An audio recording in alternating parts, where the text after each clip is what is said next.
Alright, these are top 5 mid laners for Season 5. I'm going to start off with 2 honorable mentions before I get to the top 5 of these. Alright, so first off, I'm going to start with. Let me find her. She starts with an L. It's Leblanc. Leblanc. She's not in the top 5. A lot of people will be upset with that, so I had to talk about her. Reason she's not on top 5 is you're not Faker. You're not this godlike LeBlanc player. If you are, then sure, you're good and all that. But when I was looking her up, I thought for sure she'd be on the top 5 list, but her win rate's absolute garbage because I'm pretty sure there's a lot of people playing her probably for the first time or, not that good at her, and they're just like not doing well with her. So, you have to be skilled with her in order to use her, and this list is Jerry's trying to say you ain't gonna be skilled with her on your right away. So um, yeah, so she's not on the top 5. She is really good if you know what you're doing, but if you don't play her. Um, number this isn't even number. This is a second honorable mention is heimerdinger. Heimerdinger. I don't know about this, but he has the highest win rate in the game right now over every champion, not just mid laners. That's really weird, but it is what it is.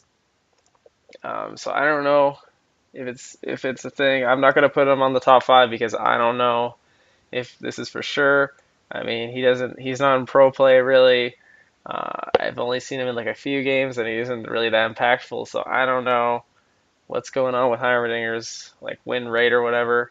So he's an honorable mention. So keep him in the back of your head. Maybe you'll pull out a Heimerdinger secret OP. But no, he's there. He exists. That's all I got. He is good apparently. So yeah. All right, now onto the actual list. At number 5, I have Diana. So Diana, really strong champion. Uh, Assassins are coming back in. She is really good at assassinating, of course, because double her double lunar rush, really strong. Crescent strikes, pretty good.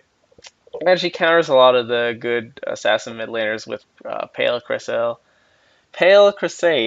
and Moonfall, and Moon Silver Blade is a lot of burst as well if you time it correctly with your other skills. So overall, she's really good. Bursty, good assassin, good counter to a fair amount of mid laners. Number 4, I have Fizz. Now Fizz is a weird spot because he was nerfed, so he wasn't a good mid laner anymore, and then he found a spot in the jungle and at top as an AD character, but now he's coming back in the mid lane. People are banning him. He's really strong. He has a lot of burst with Chum the Waters. I'm pretty sure it's called. Yes, Chum the Waters has a lot of burst. One time I got hit by Chum the Waters. He just went in, bursted me 100 to 0. He had a couple of kills earlier, but it was really unexpected. Playful Trickster makes him really mobile, as well as gives him a lot of damage.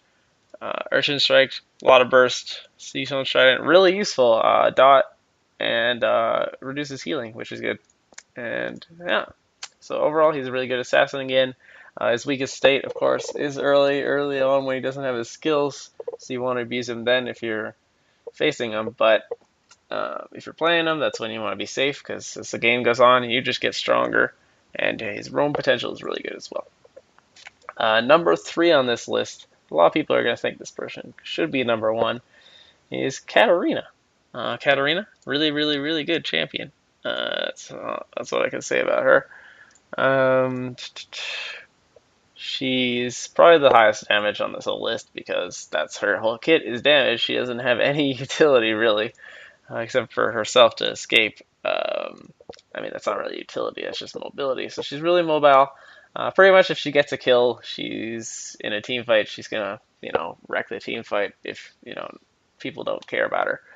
Um, Pretty much, she snowballs the hardest out of everyone on this list.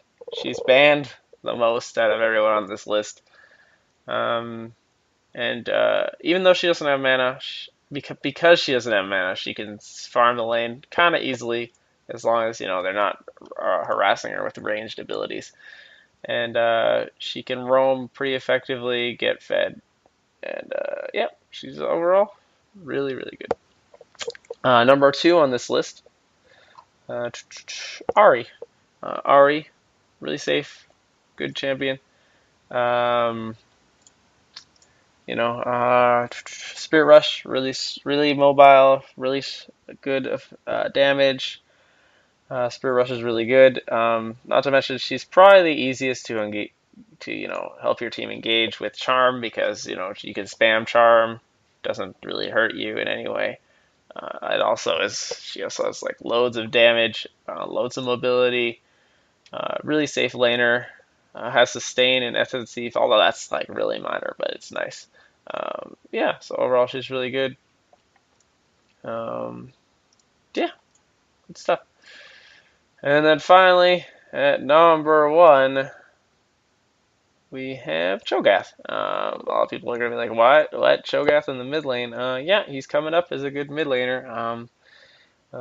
If you watch Pro Play, Bjergsen is an example of that. That's probably a bad example, but he's a good mid laner. He's really tanky. Even if you don't build him tank because of Feast, so he's really safe. Thing with him is his silence. His silence is really strong, so his Feral Scream, it's instant, and it's a really long silence, like 2+ seconds. Because all these mid laners that used to be good, say Caston, Leblanc, Talon. So those are 3 examples. There's probably more. They used to have silence. They were really good. Riot removed those silences. ChoGath is one of the few characters with silence still remaining on him that can go mid, and it's really strong because of that. It pretty much counters everyone on this list. Only weakness maybe is some 80 kind of champions, but it's not that bad um, if they're melee like Zed. You can like Rupture if they go in. Rupture is also really good for engaging. It's AoE too. Only issue is like 4+ spikes, but that's not that bad. Like later on, it's pretty good damage. Feast, of course, is really good. Helps out loads of situations. It's true damage, which is absolutely sick, which scales with AP, so that's crazy good. And because of Feast, you can get really tanky, and their opponents, even if they focus you as the AP carry in a team fight, um, you're still really tanky because of Feast, so you can get away from some situations that other AP mid laners can't. Alright, so that's it. Thanks for watching. Please like and subscribe. Leave any comments, questions, or requests in the comment section. Thanks for watching.